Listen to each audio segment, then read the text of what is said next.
बिस्मिल्लाहिर्रहमानिर्रहीम।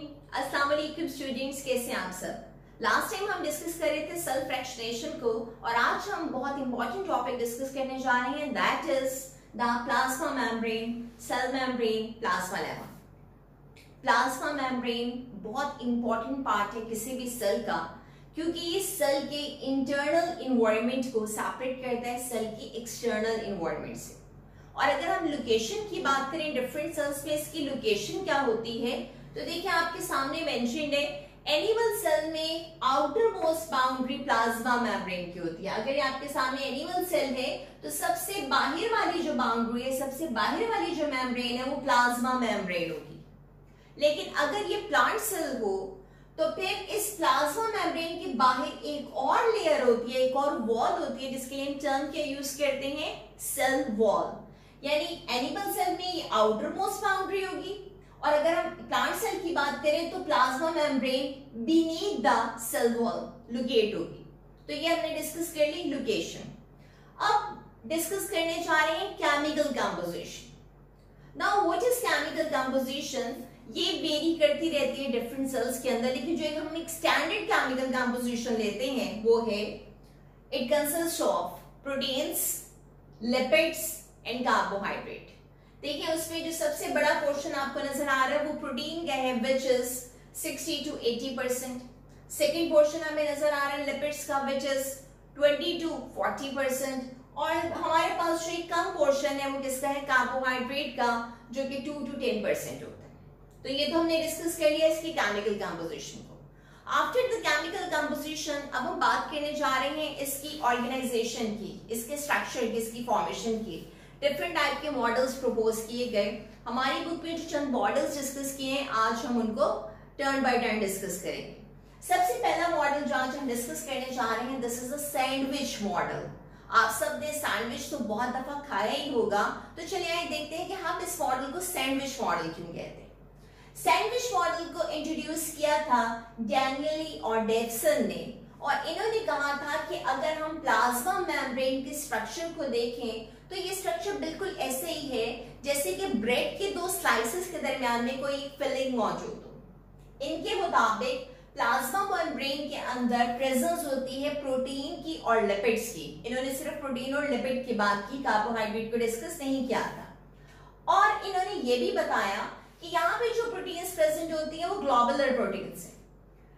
लिपिड्स किस फॉर्म में प्रेजेंट है, लिपिड्स जो है वो फॉस्फोलिपिड की फॉर्म में प्रेजेंट है। और अगर हम फॉस्फोलिपिड को देखें तो ये देखिए आपके सामने फॉस्फोलिपिड का एक स्ट्रक्चर नजर आ रहा है, फॉस्फोलिपिड का हेड और फॉस्फोलिपिड का टेल। इसका जो हेड होता है दिस इज द पोलर और hydrophilic region which is the water loving, और अगर हम टेल की बात करें तो this is the non polar, या फिर हम इसके लिए टर्म क्या यूज करते हैं, hydrophobic, which is the water heating portion.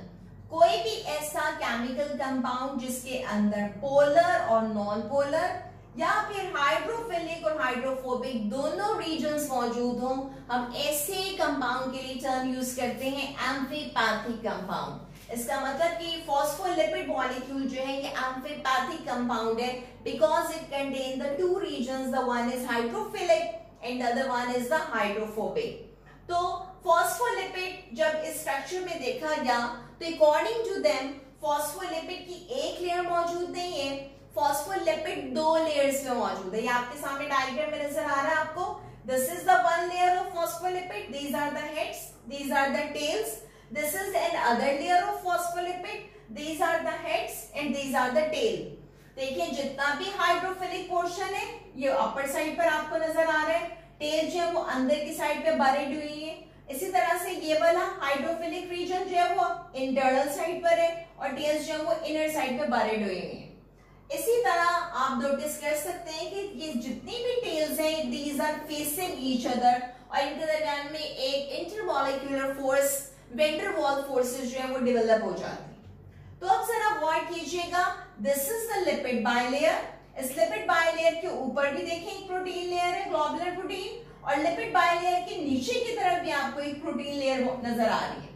तो आपको शायद आइडिया हो रहा हो कि क्यों हम इसको सैंडविच मॉडल कहते हैं, क्योंकि अपर साइड पे भी प्रोटीन, लोअर साइड पे भी प्रोटीन, और इन दोनों प्रोटीन लेयर्स के दरमियान में जो फिलिंग के तौर पे मटेरियल मौजूद है दैट इज लिपिड बाइलेयर।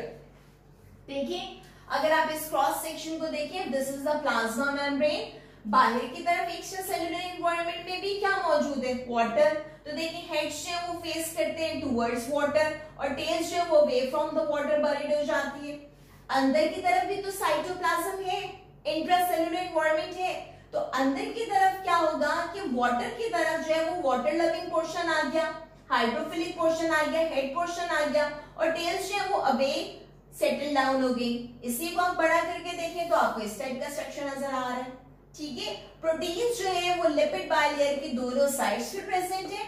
और अगर हम बात करें लिपिड बाइलेयर की तो this is present in between the two layers of protein.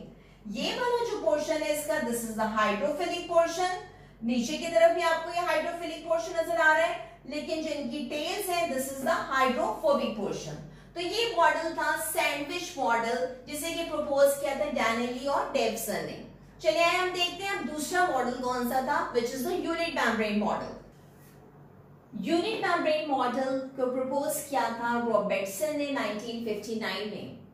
Almost same model है जैसे कि अभी हमने सैंडविच मॉडल में डिस्कस किया। इसमें भी प्लाज्मा मेम्ब्रेन कंसिस्ट करती है लिपिड बाइलेयर पर और प्रोटीन पर। लिपिड बाइलेयर सैंडविच है between the two protein layers. और यहाँ पर और इस मॉडल में यानी कि सैंडविच और यूनिट मेम्ब्रेन मॉडल में जो एक डिफरेंस नजर आ रहा है वो सिर्फ ये है कि सैंडविच मॉडल में जो प्रोटीन्स थी वो ग्लोबुलर प्रोटीन्स थी, जबकि यूनिट मेम्ब्रेन मॉडल में जो प्रोटीन्स हैं वो फाइब्रस प्रोटीन। इन दोनों मॉडल्स के स्ट्रक्चर के लिए हम टर्म यूज करते हैं ट्राई लैमिनर स्ट्रक्चर। ट्राई का मतलब क्या होता है, three, laminar layers, three layers का structure. Upper layer protein, middle layer lipid bilayer and the third layer protein. This is a trilaminar structure. दोनों के दोनों मॉडल्स में ऑलमोस्ट सिमिलरिटी है एक्सेप्ट द वन थिंग, यहाँ पे जो प्रोटीन्स की बात हो रही थी वो ग्लोबुलर थी, यहाँ पे जो प्रोटीन्स की बात हो रही है वो फाइब्रस है। इसके अलावा बाकी जो मेन स्ट्रक्चर था प्लाज्मा मेम्ब्रेन का वो ऑलमोस्ट सेम ही बताया गया। तो ये था यूनिट मेम्ब्रेन मॉडल, ये था सैंडविच मॉडल। इन दोनों मॉडल्स को रिजेक्ट कर दिया गया और एक न्यू मॉडल को स्टडी किया गया which is named as fluid mosaic model. तो चलें अब हम अपने नेक्स्ट लेक्चर में डिस्कस करते हैं फ्लूइड मोज़ेक मॉडल।